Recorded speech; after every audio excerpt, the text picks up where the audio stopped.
नमस्कार। मेरे चैनल में आप सभी का बेहद स्वागत है। आज मैं आप सबके लिए लेकर आई हूँ कहानियों के सम्राट मुंशी प्रेमचंद जी की कहानियों के अनोखे संकलन में से एक बेहद ही दिलचस्प और अनोखी कहानी, जिसका शीर्षक है नई बीवी। इसे सुनने से पहले आप मेरे चैनल को लाइक और सब्सक्राइब कर दीजिए। तो चलिए आइए शुरू करते हैं ये कहानी नई बीवी। हमारा जिस्म पुराना है, लेकिन इसमें हमेशा ही नया खून दौड़ता रहता है। इस नए खून पर जिंदगी कायम है। दुनिया के कदीम निज़ाम में ये नयापन उसके एक एक जर्रे में, एक एक टहनी में, एक एक कतरे में, तार में छुपे हुए नगमे की तरह गूंजता रहता है। और ये 100 साल की बुढ़िया आज भी नई दुल्हन बनी हुई है। जब से लाला डंगा मल ने नई शादी की है, उनकी जवानी अज़सर ए नौ ओद कर आई है। जब पहली बीवी बकैद हयात थी, वह बहुत ही कम घर रहते थे। सुबह से 10-11 बजे तक तो पूजा पाठ ही करते रहते थे। फिर खाना खाकर दुकान चले जाते, वहाँ से 1 बजे रात को लौटते और फिर थके मांदे सो जाते। अगर लीला कभी कहती कि ज़रा और सवेरे आ जाया करो, तो बिगड़ जाते। तुम्हारे लिए क्या दुकान बंद कर दूं या फिर रोजगार छोड़ दूं? ये वो ज़माना नहीं है कि एक लोटा जल चढ़ाकर लक्ष्मी को खुश कर लिया जाए। आजकल लक्ष्मी की चौखट पर माथा रगड़ना पड़ता है, तब भी उनका मुंह सीधा नहीं होता। लीला बेचारी खामोश हो जाती। अभी 6 महीने की बात है। लीला को जोर का बुखार था। लाला जी दुकान पर चलने लगे तो लीला ने डरते डरते कहा, देखो मेरी तबीयत अच्छी नहीं है, ज़रा सवेरे आ जाना। लाला जी ने पगड़ी उतारकर खूंटी पर लटका दी और बोले, अगर मेरे बैठे रहने से तुम्हारा जी अच्छा हो जाए तो मैं दुकान ही नहीं जाऊंगा। लीला रंजीदा होकर बोली, मैं ये कब कहती हूँ कि तुम दुकान ना जाओ? मैं तो ज़रा सवेरे आ जाने की ही बात कहती हूँ। तो क्या मैं दुकान पर बैठा मौज करता हूँ? लीला ने कुछ नहीं कहा। शौहर की ये बेइतनाई उसके लिए कोई नई बात तो नहीं थी। इधर कई दिन से इसका दिल दोज तजुर्बा हो रहा था कि इस घर में उसकी अब कदर नहीं है। अगर उसकी जवानी ढल चुकी थी तो उसका क्या कसूर था? किसकी जवानी हमेशा रहती है? लाजिम तो ये था कि 55 साल की रिफाकत अब एक गहरे रूहानी ताल्लुक में तब्दील हो जाती, जो जाहिर से बेनियाज रहती है, जो ऐब को हुस्न देखने लगती है, जो कि पके फल की तरह ज़्यादा शीरी, ज़्यादा खुशनुमा हो जाती है। लेकिन लाला जी का ताज़ीर दिल हर एक चीज़ को तिजारत के तराजू पर तौलता था। बूढ़ी गाय जब ना दूध दे सकती हो ना बच्चे, तो उसके लिए गौशाला से बेहतर कोई भी जगह नहीं है। उनके ख्याल में लीला के लिए बस इतना ही काफ़ी था कि वह घर की मालकिन बनी रहे, आराम से खाए, पहने और पड़ी रहे। उसे इख्तियार है, चाहे जितने जेवर बनवाए, चाहे जितनी खैरात और पूजा करे, रोज़े रखे, सिर्फ उनसे दूर रहे।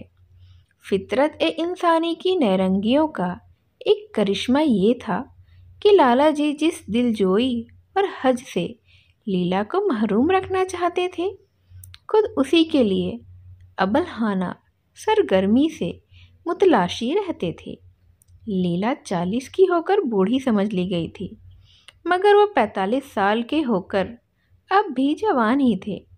जवानी की वलवलों और मसरतों से बेकरार लीला से अब उन्हें एक तरह की कराहियत होती थी, और वो गरीब जब अपनी खामियों के हसरतनाक एहसास की वजह से फितरी बेरहमियों के अजाले के लिए रंगो रोगन की आड़ लेती, तो वो उसकी बुअल होशी से और भी मुतनफिर हो जाते। 7 लड़कों की तो माँ हो गई, बाल खिचड़ी हो गए, चेहरा धुले हुए फलालैन की तरह सिकन सा गया है। मगर आपको अभी महावर और सिंदूरी मेहंदी उबटन की हवस बाकी है। औरतों को भी क्या फितरत है, न जाने क्यों आराइश पर इस कदर जान देती हैं। पूछो अब तुम्हें और क्या चाहिए? क्यों नहीं दिल को समझा लेती कि जवानी तो रुखसत हो गई और उन तदबीरों से उसे वापस तो नहीं बुलाया जा सकता। लेकिन वो खुद जवानी का ख्वाब देखते रहते थे। तबीयत जवानी से सैर न होती, जाड़ों में कुस्तों और माजीनों का इस्तेमाल करते रहते थे।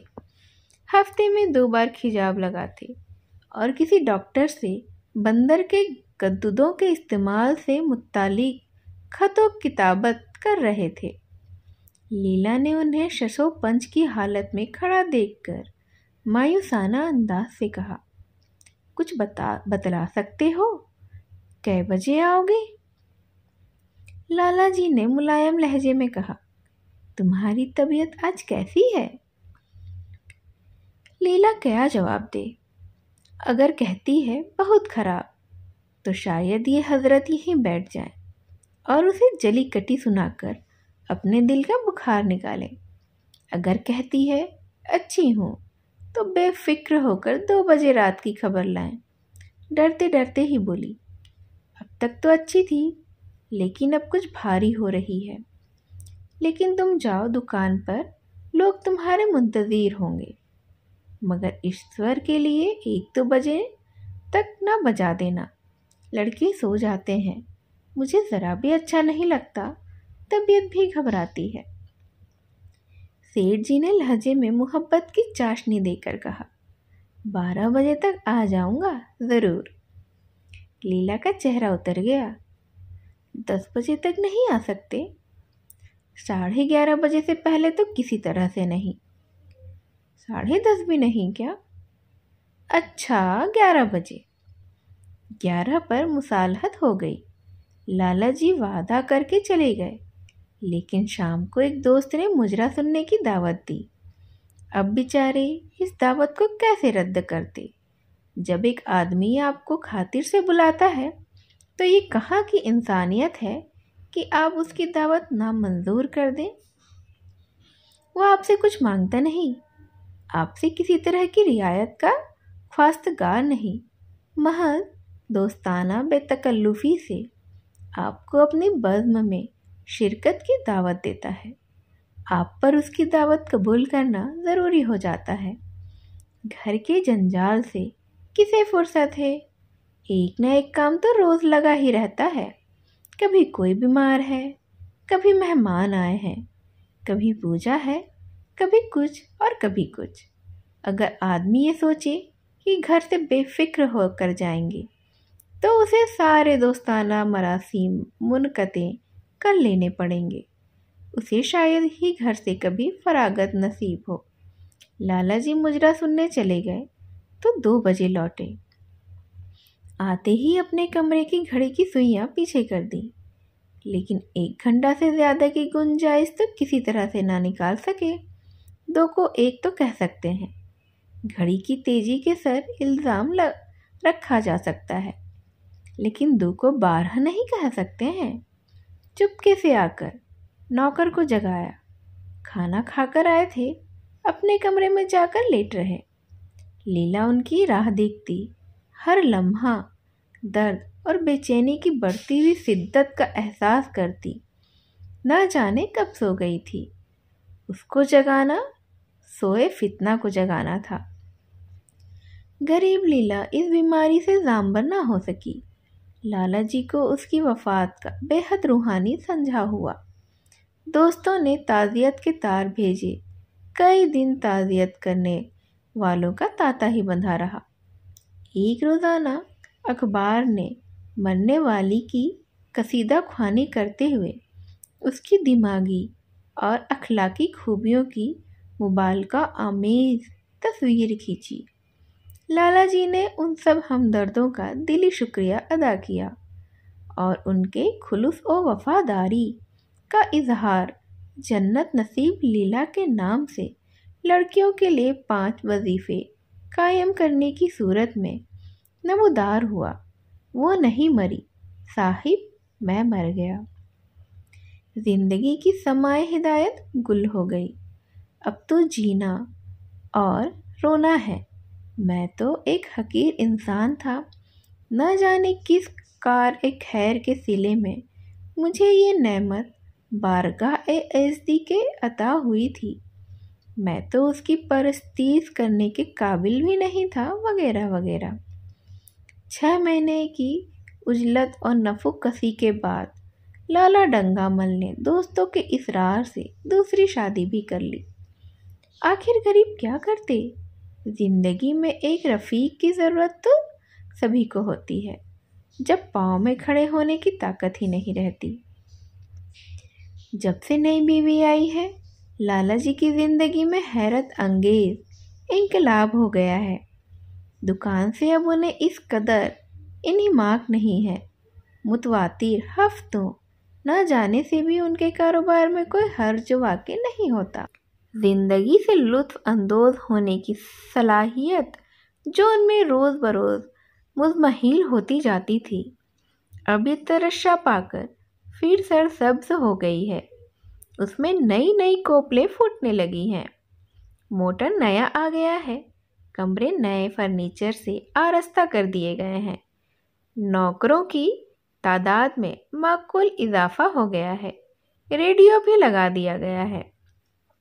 लाला जी की बूढ़ी जवानी जवानों से भी ज़्यादा पुरपोश, पुरजोश और वलवला अंगेज हो रही है। उसी तरह जैसे बिजली की रोशनी चांद की रोशनी से ज़्यादा शफ़ाक़ और नज़र फरेब होती है। लाला जी को उनके अहबाब उनकी इस जवान तबई पर मुबारकबाद देते हैं तो वो तफाकुर के अंदाज में कहते हैं, भाई हम तो हमेशा जवान रहे और हमेशा जवान रहेंगे। बुढ़ापा मेरे पास आए तो उसके मुंह पर स्याही लगाकर गधे पर उल्टा सवार करके शहर बदर कर दूं। जवानी और बुढ़ापे को लोग न जाने उम्र से क्यों मंसूब करते हैं। जवानी का उम्र से इतना ही ताल्लुक है जितना मजहब का अखलाक से, रुपये का ईमानदारी से, हुस्न का आराइश से। आजकल के जवानों को आप जवान कहते हैं? अरे साहब, मैं उनकी 1000 जवानियों को अपनी जवानी के 1 घंटा से ना तब्दील करूं। मालूम होता है जिंदगी में कोई दिलचस्पी ही नहीं, कोई शौक ही नहीं। जिंदगी क्या है? गले में पड़ा हुआ ढोल है। यही अल्फाज वो कुछ ज़रूरी तरमीम के बाद आशा देवी के लौह-ए दिल पर नक्श करते रहते हैं। इससे हमेशा सिनेमा, थिएटर, सैर दरिया के लिए इसरार करते हैं, लेकिन आशा न जाने क्यों इन दिलचस्पियों से ज़रा भी मुत्तसिर नहीं। वो जाती तो है, मगर बहुत इसरार के बाद। एक दिन लाला जी ने आकर कहा, चलो आज बजरे पर दरिया की सैर कराएं। बारिश के दिन थे, दरिया चढ़ा हुआ था।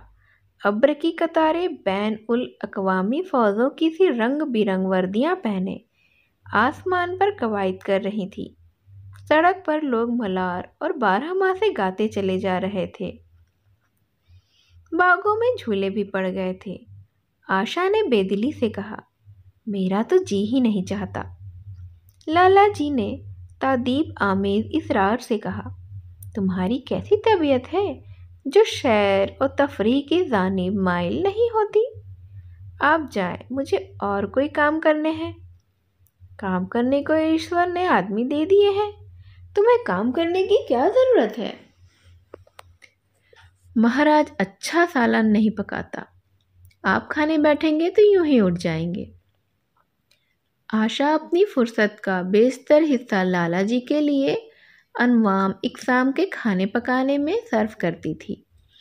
किसी से सुन रखा था कि खास उम्र के बाद मर्दों की ज़िंदगी की खास दिलचस्पी लज्जत ज़बान रह जाती है। लाला जी के दिल की कली खिल गई। आशा को उसने किस कद्र मोहब्बत है कि वह सैर को उनकी खिदमत पर कुर्बान कर रही है। एक लीला थी कि कहीं जाऊं पीछे चलने को तैयार, पीछा छुड़ाना भी मुश्किल हो जाता था, बहाने करने पड़ते थे। ख्वामख्वाह सर पर सवार हो जाती थी और सारा मज़ा किरकिरा कर देती थी। बोले, तुम्हारी भी अजीब तबीयत है। अगर एक दिन सालन बेमज़ा ही रहा तो ऐसा क्या तूफान आ जाएगा? तुम इस तरह मेरे रईसाना चोचलों का लिहाज करती रहोगी तो मुझे बिल्कुल आराम तलब बना दोगी। अगर तुम ना चलोगी तो मैं भी ना जाऊंगा। आशा ने जैसे गले से फंदा छुड़ाते हुए कहा, आप भी तो मुझे इधर उधर घुमाकर मेरा मिजाज बिगाड़ देते हैं। ये आदत पड़ जाएगी तो घर के धंधे कौन करेगा? लाला जी ने फैयाजान लहजे में कहा, मुझे घर के धंधों की जरा बराबर भी परवाह नहीं है, बाल की नोक बराबर भी नहीं। मैं चाहता हूँ कि तुम्हारा मिजाज बिगड़े और तुम इस घर की चक्की से दूर हो और मुझे बार बार आप क्यों कहती हो। मैं चाहता हूँ तुम मुझे तुम कहो, मोहब्बत की गालियाँ दो, गुस्से की सलवातें सुनाओ, लेकिन तुम मुझे आप कहकर जैसे देवता के सिंहासन पर ही बिठा देती हो। मैं अपने घर में देवता नहीं, शरीर छोकरा बनकर रहना चाहता हूँ।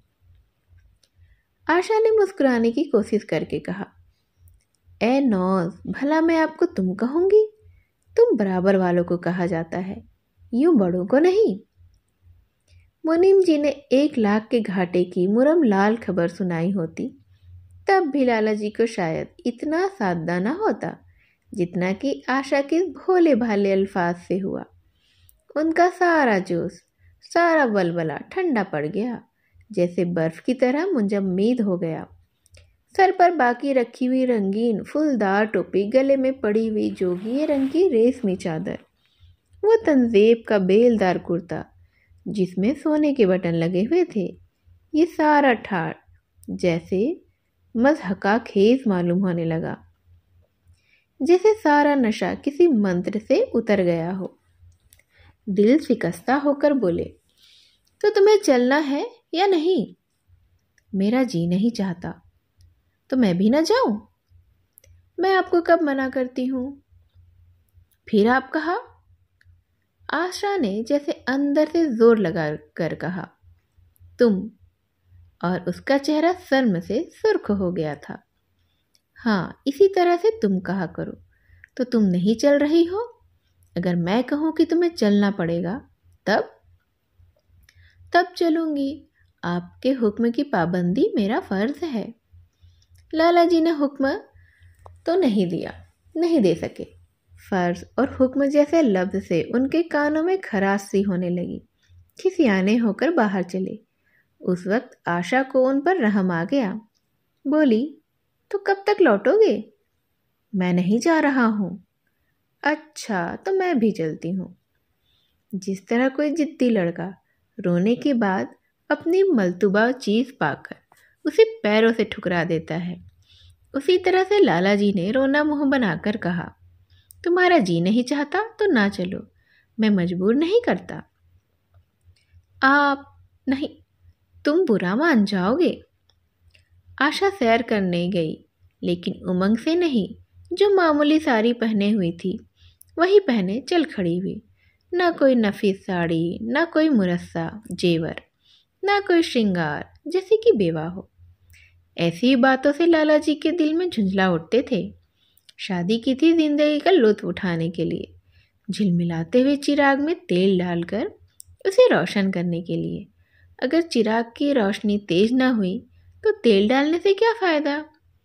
न जाने उसकी तबीयत क्यों इस कदर खुश्क और अरफुसदा है, जैसे कोई उसर का दरख्त हो कि कितना ही पानी डालो उसमें हरी पत्तियों के दर्शन ही नहीं होते हैं।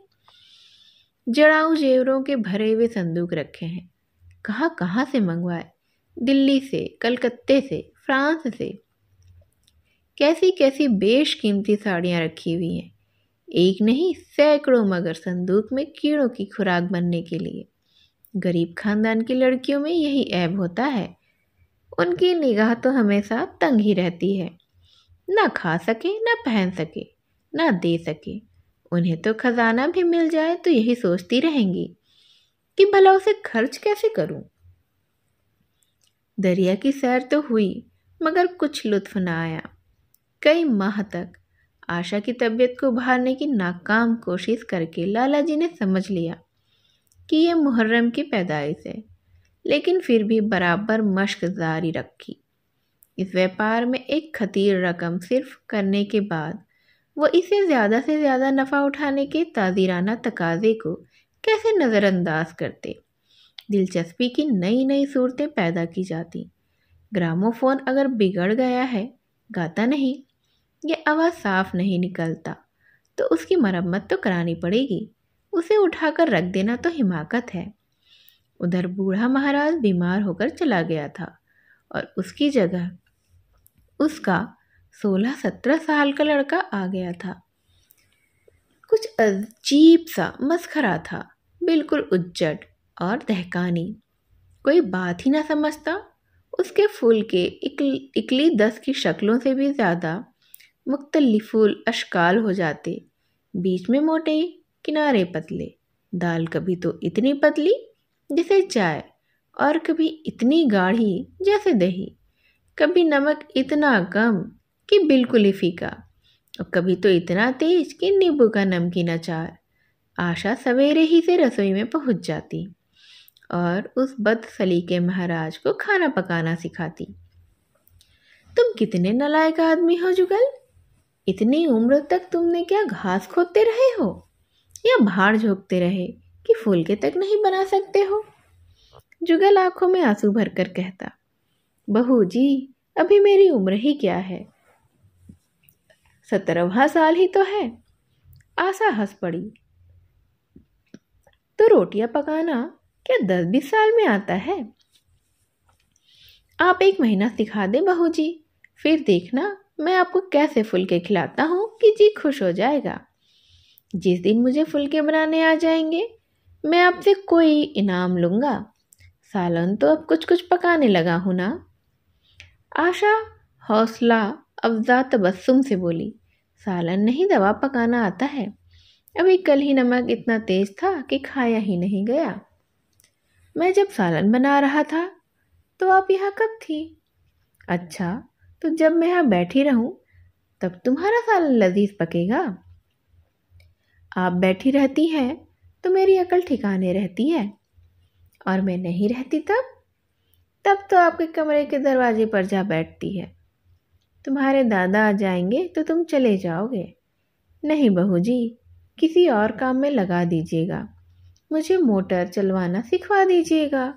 नहीं नहीं, आप हट जाइए, मैं पतीली उतार लूँगा।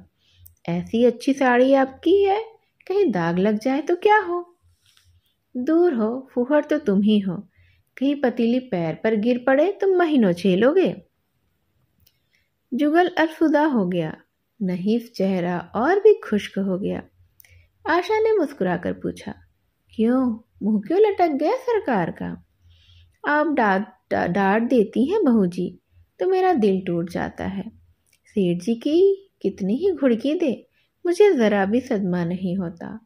आपकी नज़र कड़ी देखकर तो जैसे मेरा खून सर्द हो जाता है। आशा ने तसफ्फी दी, मैंने तुम्हें डांटा नहीं, सिर्फ इतना ही कहा है कि कहीं पतीली तुम्हारे पाँव पर गिर पड़े तो क्या होगा। हाथ तो आपका भी है, कहीं आपके हाथ से ही छूट पड़े तब। सेठ जी ने रसोई के दरवाजे पर ही आकर कहा, आशा ज़रा यहाँ आना, देखो तुम्हारे लिए कितने खुशनुमा गमले लाया हूँ। तुम्हारे कमरे के सामने रखे जाएंगे। तुम वहाँ धुएं धक्कड़ में क्या परेशान हो रही हो। लौंडे को कह दो कि महाराज को बुलाए, वरना मैं कोई दूसरा इंतज़ाम कर लूँगा। महाराज की कमी नहीं है। आखिर कब तक कोई रियायत करे। इस गधे को ज़रा भी तो तमीज़ नहीं आई। सुनता है जुगल, आज लिख दे अपने बाप को। चूल्हे पर तवा रखा हुआ था। आशा रोटियां बेल रही थी। जुगल तवे को लिए रोटियों का इंतज़ार कर रहा था।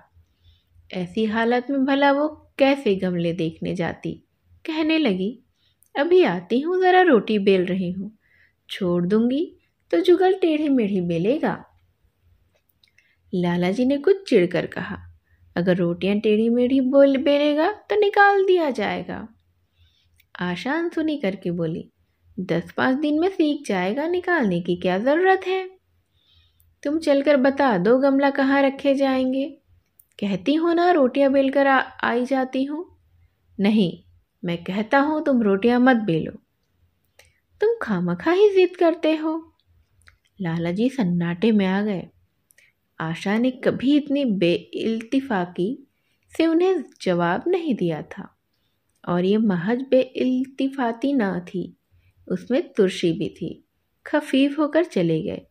उन्हें गुस्सा तो ऐसा आ रहा था कि इन गमलों को तोड़कर फेंक दें और सारे पौधों को चूल्हे में डाल दें। जुगल ने सहमे हुए लहजे में कहा, आप चली जाती बहू जी, सरकार नाराज होंगे। बको मत, जल्दी रोटियां सेको, नहीं तो निकाल दिए जाओगे। और आज मुझसे रुपये लेकर अपने लिए कपड़े बनवा लो। भिखमंगों की सी सूरत बनाए घूमते हो। बाल क्यों इतने बढ़ा रखे हैं? तुम्हें नाई भी नहीं जुड़ता? कपड़े बनवा लूँ तो दादा को क्या हिसाब दूंगा? अरे बेवकूफ़, मैं हिसाब में नहीं देने को कहती, मुझसे ले जाना। आप बनवाएंगी तो अच्छे कपड़े लूँगा। मैं खद्दर का कुर्ता, खद्दर की धोती, रेशमी चादर और अच्छा सा चप्पल। आशा ने मिठास भरे तबस्सुम से कहा, और अगर अपने दाम के बनवाना पड़े तो? तब तो कपड़े बनवाऊंगा ही नहीं। बड़े चालाक हो तुम। आदमी अपने घर पर रूखी रोटी खाकर सो रहता है, लेकिन दावत में तो अच्छे अच्छे पकवान ही खाता है। ये सब मैं नहीं जानती। एक गाढ़े का कुर्ता बनवा लो और एक टोपी हजामत के लिए 2 आने पैसे ले लो। रहने दीजिए, मैं नहीं लेता। अच्छे कपड़े पहनकर निकलूंगा तो आपकी याद आएगी। सड़ियल कपड़े हुए तो जी जलेगा। तुम बड़े खुदगर्ज हो, मुफ्त के कपड़े लोगे और आला दर्जे के। जब यहाँ से जाने लगूंगा तो आप मुझे अपनी तस्वीर दे दीजिएगा। मेरी तस्वीर लेकर तुम क्या करोगे? अपनी कोठरी में लगा दूंगा और देखा करूंगा। बस वही साड़ी पहनकर खिंचवाना जो कल पहनी थी, और वही मोतियों वाली माला भी हो। मुझे नंगी नंगी सूरत अच्छी नहीं लगती। आपके पास तो बहुत गहने होंगे, अब पहनती क्यों नहीं? तो तुम्हें गहने अच्छे लगते हैं? बहुत अच्छे लगते हैं। लाला जी ने खिफ्फत आमेज लहजे में कहा, अभी तक तुम्हारी रोटियां नहीं पकी? जुगल, अगर कल से तुमने अपने आप अच्छी रोटियां नहीं बनाई तो मैं तुम्हें निकाल दूंगा। आशा ने फौरन हाथ धोए और बड़ी मुसरत आमेज तेजी से लाला जी के साथ जाकर गमलों को देखने लगी। आज उसके चेहरे पर गैर मामूली सगुफ्तगी नजर आ रही थी। उसके अंदाज़े गुफ्तगू में भी दिल आवेश शरीनी थी। लाला जी की सारी खिफ्फत गायब हो गई। आज उसकी बातें जबान से नहीं दिल से निकलती हुई मालूम हो रही थी। बोली, मैं इनमें से कोई गमला न जाने दूंगी। सब मेरे कमरे के सामने रखवाना। सब कितने सुंदर पौधे हैं। वाह, इनके हिंदी नाम भी मुझे बता देना। लाला जी ने छेड़ा, सब लेकर क्या करोगी? 10-5 पसंद कर लो, बाकी बाहर बगीचे में रखवा दूंगा। जी नहीं, मैं एक भी नहीं छोड़ूंगी, सब यहीं रखे जाएंगे। बड़ी हरीस हो तुम। हरीस सही, मैं आपको एक भी ना दूंगी। अरे 10-5 तो दे दो, इतनी मेहनत से लाया हूँ। जी नहीं, इनमें से एक भी ना मिलेगा। दूसरे दिन आशा ने अपने को जेवरों से खूब आरास्ता किया और फिरोजी साड़ी पहनकर निकली तो लाला जी की आंखों में नूर आ गया। अब उनकी आशिकाना दिलजोइयों का कुछ असर हो रहा है ज़रूर, वरना उनके बार बार तकाजा करने पर, मिन्नत करने पर भी उसने कोई जेवर न पहना था। कभी कभी मोतियों का हार गले में डाल लेती थी, वो भी बेदिली से। आज उन जेवरों से मुरस्सा होकर वो फूली नहीं समाती, इतराती जाती थी। गोया कहती है, देखो मैं कितनी हसीन हूँ, पहले जो कली थी वह तो आज खिल गई है। लाला साहिब पर घड़ों का नशा चढ़ा हुआ है। वो चाहते हैं उनके अहबाब और अइज़ा आकर इस सोने की रानी के दीदार से अपनी आंखें रोशन करे, देखे कि उनकी ज़िंदगी कितनी पुरलुत्फ़ है, जो अनवा और इक़साम के शकूक दुश्मनों के दिलों में पैदा हुए थे। आंखें खोल कर देखे कि एतमिदाद, रवादारी और फिरासत से कितना खुलूस पैदा कर दिया है। उन्होंने तजवीज़ की, चलो कहीं सैर कर आए, बड़ी मज़ेदार हवा चल रही है। आशा इस वक्त कैसे आ सकती है, अभी उसे रसोई जाना है, वहाँ से कहीं 12-1 बजे तक फुर्सत मिले, फिर घर के काम धंधे सर पर सवार हो जाएंगे, उसे कहाँ फुर्सत है। फिर कल से उसके कलेजे में कुछ दर्द भी हो रहा है, रह रह कर दर्द उठता है, ऐसा दर्द कभी ना होता था, रात न जाने क्यों दर्द होने लगा। सेठ जी एक बात सोचकर दिल ही दिल में फूल उठे, वो गोलियां रंगला रही हैं। राज वैद्य ने आखिर कहा भी था कि ज़रा सोच समझ कर इसका इस्तेमाल कीजिएगा, क्यों ना हो खानदानी वैद्य हैं। उसका बाप महाराजा बनारस का मुआलिज था, पुराने मुजर्रिब नुस्खे हैं उसके पास। चेहरे पर सरासिमगी का रंग भरकर पूछा, वो रात ही से दर्द हो रहा है, तुमने मुझसे कहा नहीं, वरना वैद्य जी से कोई दवा मंगवा देता। मैंने समझा था कि आप ही आप अच्छा हो जाएगा, मगर अब बढ़ रहा है। कहाँ दर्द हो रहा है, ज़रा देखूं तो, कुछ आमास तो नहीं है। सेठ जी ने आशा के आंचल की तरफ हाथ बढ़ाया। आशा ने शर्माकर अपना सर झुका लिया और बोली, यही तुम्हारी शरारत मुझे अच्छी नहीं लगती, जाकर कोई दवा ला दो। सेठ जी अपनी जवामर्दी का ये डिप्लोमा पाकर उससे कहीं ज़्यादा महजूज हुए, कितना शायद राय बहादुरी का खिताब पाकर ही होते। अपने इस कार नुमाया की दाद लिए बगैर उन्हें कैसे चैन हो जाता। जो लोग उनकी शादी से मुत्तलिक शुबह आमेज सरगोशियाँ करते थे, उन्हें ज़ब्त देने का कितना नादिर मौका हाथ आया है।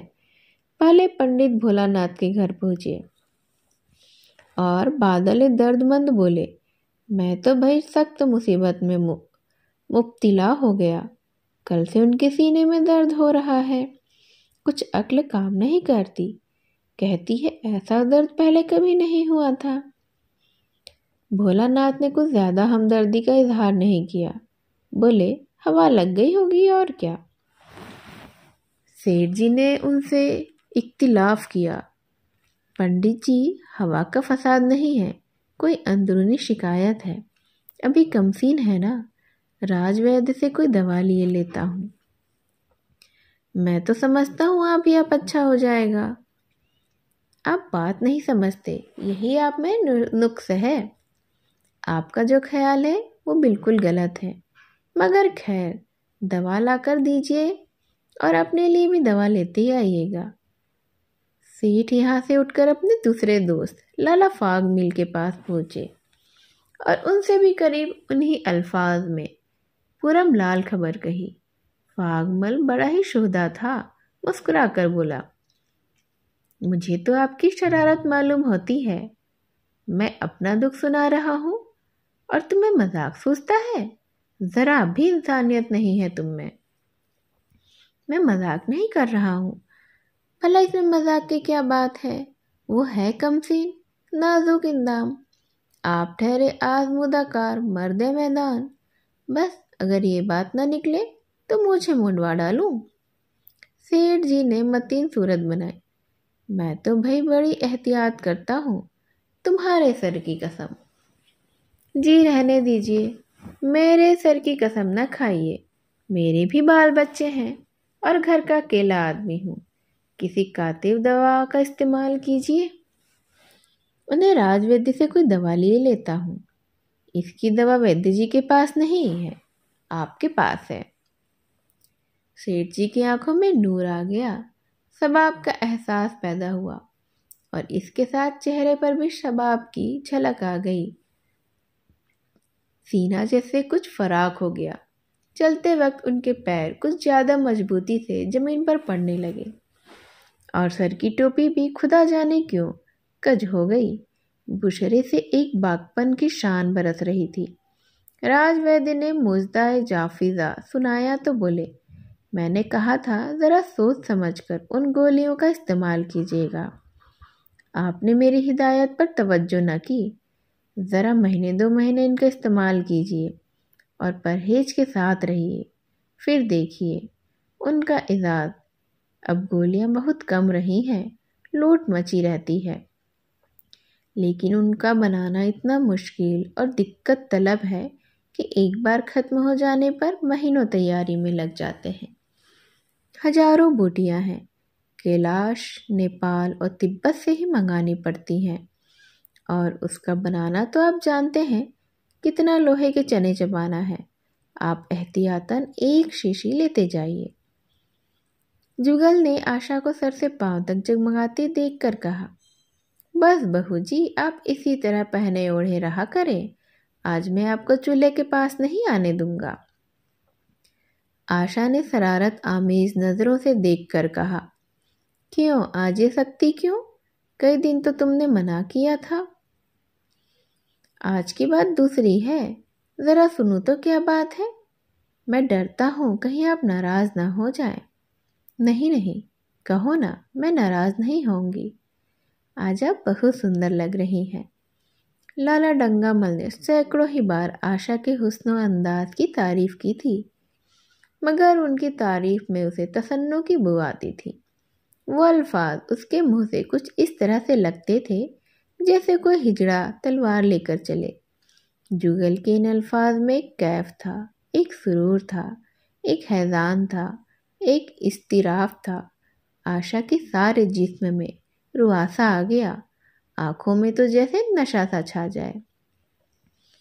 तुम मुझे नज़र लगा दोगे, इस तरह से क्यों घूरते हो? जब यहाँ से चला जाऊंगा तब आपकी बहुत याद आएगी। रोटी बनाकर तुम क्या करते हो, दिखाई नहीं देते? सरकार रहते हैं इसीलिए नहीं आता।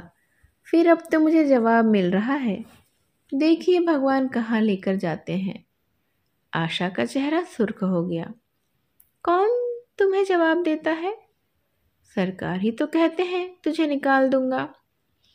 अपना काम तुम किए जाओ, कोई नहीं निकालेगा। अब तो तुम रोटियां भी अच्छी बनाने लगे हो। सरकार है बड़े गुस्सेवर। 2-4 दिन में उनका मिजाज ठीक किए देती हूँ। आपके साथ चलते हैं तो जैसे आपके बाप से लगते हैं। तुम बड़े बदमाश हो, खबरदार, जबान संभाल कर बातें करो। मगर खफगी का ये पर्दा उसके दिल का राज न छिपा सका। वो रोशनी की तरह उसके अंदर से बाहर निकल पड़ता था। जुगल ने उसी बेबाकी से कहा, मेरी ज़बान कोई बंद कर ले। यहाँ तो सभी कहते हैं मेरा ब्याह कोई 50 साल की बुढ़िया से कर दे तो मैं तो घर छोड़कर ही भाग जाऊं, या खुद जहर खा लूं, या उसे ही जहर देकर मार डालूं। फांसी ही तो होगी ना। आशा मस्नुई गुस्सा कायम न रख सकी। जुगल ने उसके दिल के तारों पर मिर्जाब की ऐसी चोट मारी थी कि उसके बहुत मजबूत करने पर भी दर्द दिल बाहर ही निकल आया। किस्मत भी तो कोई चीज़ है। ऐसी किस्मत जाए जहन्नुम में। तुम्हारी शादी किसी बुढ़िया से करूंगी, देख ही लेना। तो मैं भी जहर खा लूंगा, देख लीजिएगा। क्यों? बुढ़िया तुम्हें जवान से ज़्यादा प्यार करेगी, ज़्यादा खिदमत करेगी, तुम्हें सीधे ही रास्ते पर रखेगी। ये सब माँ का काम है। बीवी जिस काम के लिए उसी के लिए है। आखिर बीवी किस काम के लिए है? आप मालिक हैं, नहीं तो बतला देता कि किस काम के लिए है। मोटर की आवाज़ आई। न जाने कैसे आशा के सर का आंचल खिसक कर कंधे पर आ गया था। उसने जल्दी से आंचल सर पर खींच लिया और ये कहती हुई अपने कमरे की तरफ चली, लाला खाना खाकर चले जाएंगे, तुम ज़रा आ जाना। तो यह थी मुंशी प्रेमचंद जी की कहानी नई बीवी। इसे ध्यान से सुनने के लिए आप सभी का बेहद धन्यवाद। इसी तरह की और कहानियाँ सुनने के लिए आप मेरे चैनल को लाइक और सब्सक्राइब कर दीजिए। ऐसी ही और कहानियों के साथ मैं आपसे फिर से मिलने आऊँगी। तब तक के लिए नमस्कार।